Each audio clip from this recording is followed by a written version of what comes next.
Guys, welcome back to my channel. तो कैसे हैं सभी। आज है 11 सितंबर। आज है मेरी दीदी की बेटी का बर्थडे। तो हमें जाना है बर्थडे पार्टी में। वैसे तो उसने मुझसे बोला था कि तू मतलब दोपहर में आ जाना थोड़ा जल्दी, लेकिन बाहर हो रही है बहुत तेज़ बारिश। आज सुबह से बिल्कुल बारिश बंद ही नहीं हुई है और बहुत तेज़ बारिश हो रही है कि लेकिन हम जा नहीं सकते अभी बारिश में। तो देखते हैं थोड़ी देर में बारिश बंद होती है तो हम निकलते हैं फिर रेडी होकर। तो गाइस, ये था मेरा लुक। ये पहना था मैंने रेड सूट, क्योंकि पहले मैं पहनने वाली थी एक दूसरा सूट। मेरे पास एक नया सूट रखा था, बट उसको मुझे थोड़ा सा वो कराना है अल्टर तो हो नहीं पाया था, इसलिए फिर मुझे यही पहनना पड़ा। मेरे पास कोई और ऑप्शन नहीं था। फिर हम बारिश में भीगते भीगते पहुँचे दीदी के घर और यहाँ डेकोरेशन कर दी थी दी ने। ये दक्षु की ड्रेस, दक्षु भी रेडी हो गई थी।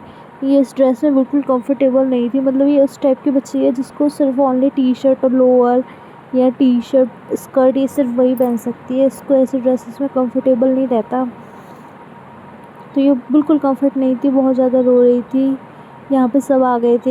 दीदी की जेठानी की फैमिली जो मतलब खैर में रहते हैं वो, मैं और हिमांशु और घर से दोनों भैया दोनों भाभी और गुड्डा, तीनों मतलब जो भी इनवाइटेड था सब आ चुके थे। तो फिर हमने यहाँ पे थोड़ा सा पहले जाके हमने नाश्ता वगैरह किया और मतलब कोल्ड ड्रिंक थी जिसमें स्नैक्स थे एक दो। वो सब खाने पीने के बाद फिर हमने केक के लिए तैयारी की और फिर हमारा केक आ चुका था। ये था केक। ये एक स्वीटी पाई केक नाम की आईडी है, आप इंस्टाग्राम पे बताना जिसको भी चाहिए। मैं डीएम करना, कमेंट करना, मैं आपको बताती हूँ। ये दीदी ने ये वहाँ से केक बनवाया था। केक बहुत अच्छा था और खाने में बहुत ज़्यादा टेस्टी था, नो डाउट। और ये कोको मेलन वाला केक था, देखने में काफ़ी अच्छा लग रहा है, आप देख सकते हैं। और बच्चों का तो वैसे भी फेवरेट है कोको मेलन। दक्षु बहुत रो रही थी, मतलब चुप ही नहीं हो रही थी। तो फिर अभिषेक ने उसको गोद में लिया और खिलाया और मतलब उसको चुप करने की कोशिश करी। यहाँ गुड्डा बिल्कुल सेंटर टेबल पे खड़ी हो चुकी थी केक के लिए। ऐसा लग रहा था उसी का बर्थडे है। वो केक काटने के लिए बिल्कुल रेडी खड़ी थी, क्योंकि उसको केक बहुत अट्रैक्टिव लग रहा था। मतलब वो दोनों तो बस केक को खाने के लिए कर रहे थे बच्चे, क्योंकि इस पर एक तो जेम्स लगे हुए थे और केक बहुत कलरफुल था। तो ये इन लोगों को बहुत अच्छा लगा था। इसको सिर्फ केक खाना था। फिर सारे लोग आ गए। दीदी ने बोला चलो पहले केक कट कर लेते हैं, उसके बाद खाना खाएंगे, क्योंकि दक्षु अनकम्फर्टेबल हो रही थी। तो पहले हमने केक कट किया।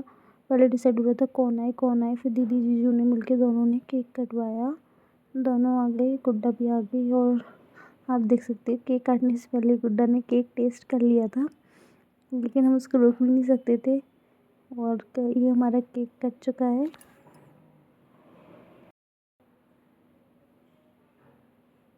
मुश्किल से दक्षु ने केक काटा। केक काटने के बाद बस उसने उंगली से केक टेस्ट करना स्टार्ट कर दिया, क्योंकि इन बच्चों को केक बहुत अच्छा लगा था और रियली में केक बहुत ही ज़्यादा टेस्टी था।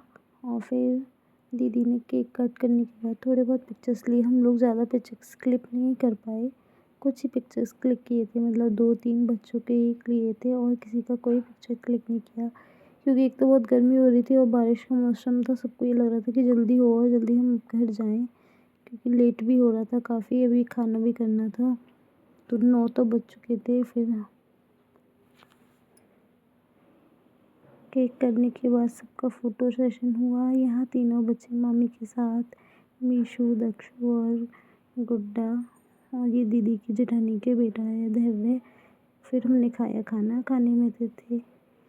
खाने में था छोले चावल, शाही पनीर, गोभी आलू की सब्ज़ी, पूड़ी, रायता और सैलेड, और रसगुल्ले में वाइट वाला रसगुल्ला था। और फिर हम खाना खाने के बाद आ गए घर। लौटते में मेरा भाई मुझे घर छोड़ने आया था, क्योंकि लौटते में बहुत ज़्यादा बारिश थी। तो हम अपनी बाइक वहीं छोड़कर वापस अपने घर आ गए। और घर आकर दीदी ने हमें कुछ रिटर्न गिफ्ट भी दिए थे, तो वो मैं आपको दिखाती हूँ। दीदी ने दिया था मुझे ये सूट, जो दिखने में बहुत अच्छा लग रहा था, और हिमांशु के लिए ये कपड़े दिए थे। और ये 2 हमें एनवलप मिले थे जिसमें हमारे लिए शगुन था।